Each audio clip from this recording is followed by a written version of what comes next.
Hello, letting go and letting God in. Hello, everybody. Welcome to Wing Pillow Talk. This is Viv here. Today we'll be talking about how to forgive with your heart. I'm going to share my story with you, as I keep saying. Okay, my mom visited me in England, and she wasn't feeling so well. So, hey, I thought healing would be her thing. So I took her to this church, and the pastor prayed for her, and I believed God that she was going to be healed. And while my mom was in the hospital, there was a conference happening in the church. So I took the anointing oil and everything to church, and I asked the pastors to pray for me. But on getting there, the pastors were so busy, so the pastor's wife did the thing for me. But the spirit in which she did it, I think it was very bad. And I was so angry. So I took it back to the hospital. I believed God. Long story short, my mom passed away. And I told myself I would never, ever go to that church again, because I think the spirit was wrong. And I went home, buried my mom, came back, and I kept on having visions about this particular pastor and the wife. They kept on appearing in my spirit, in my dreams and stuff, and continuously. And then I was speaking at home, and I told my little girl, I said, I don't know why this guy keeps coming to my dreams and everything, but I'm forgiving them. And she turned around and she said, Auntie, did you really forgive them? And I said, yeah. And I thought, maybe I didn't.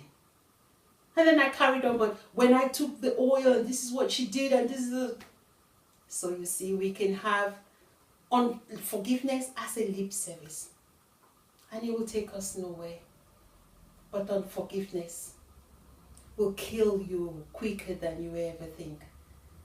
Forgive. And that night, I went beside my bed. I prayed to God with my heart, being very tearful, and I said, Lord, if I am still holding on forgiveness because I think they did me wrong, and that's why my mom passed away, please forgive me for being so arrogant, for being so proud that I will never go there, that I will. And to cut a long story short, after that day for 5 years now, I never dreamed about them. Why am I sharing that, you see? Initially, I thought I'd just forgiven them by saying I forgive them. It was a lip service. And I'm sure we all do that. Where somebody has wronged you, where a relationship you've been betrayed, where at work a friend has stabbed you at the back, where people have lied against you, where people have ganged up against you, where you have felt as though you're not loved, where your brothers and sisters have provoked you to unforgiveness, where your parents have provoked you to unforgiveness, and you say, oh, well, I've forgiven them. But you can still remember the day, the time, even what you were wearing when that incident took place. What are you doing? You're meditating on that particular issue. And by so doing, you're building that hardness in your heart, that spirit. And we know, as we said in the previous videos, we know we are all spirits. And because you're a spirit, unforgiveness is a spirit as well. When you know that, you're able to fight it even better because you know it. As I said, I really don't want to be quoting a lot of scriptures, but I'm going to say in the Bible, it says what? My people perish for lack of knowledge. When you have that knowledge, when you have that word, it's not for anybody. It's for you, to prevent you, to support you so that you don't fall, to support you so that you don't get angry, you don't get sick. I read somewhere where they said an average woman speaks 20,000 words a day. And I was like, wow, 20,000 words. Out of the 20,000 words, how many are there for gossips? How many are there to hold people up? How many are there are things that I'm talking about me not forgiving somebody or you not forgiving somebody? How many of those words are there used for praising God? How many of those words are there to tear other people down?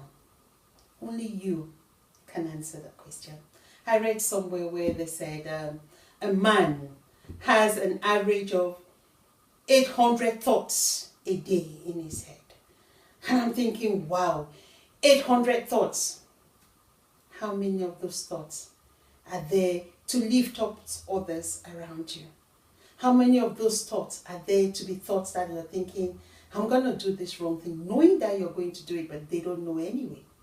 How many of those thoughts are there to think, I'm going to betray somebody? How many of those thoughts are there to think, I'm going to stab this person at the back because I want what they're having? How many of those thoughts are there to elevate one another up?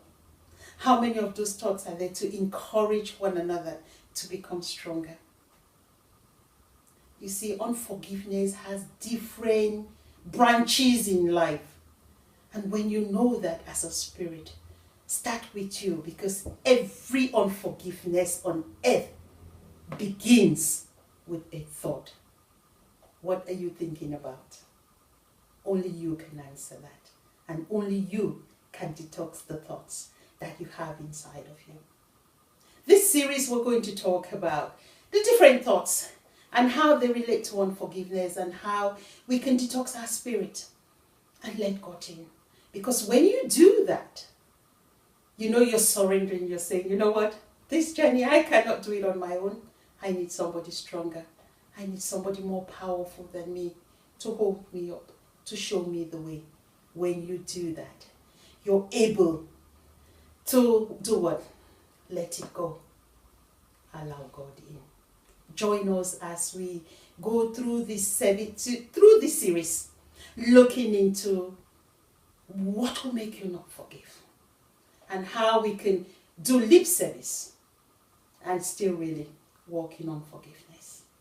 Join us as we dig deep and walk in the blessings that we're meant to be. Thank you very much. Bye.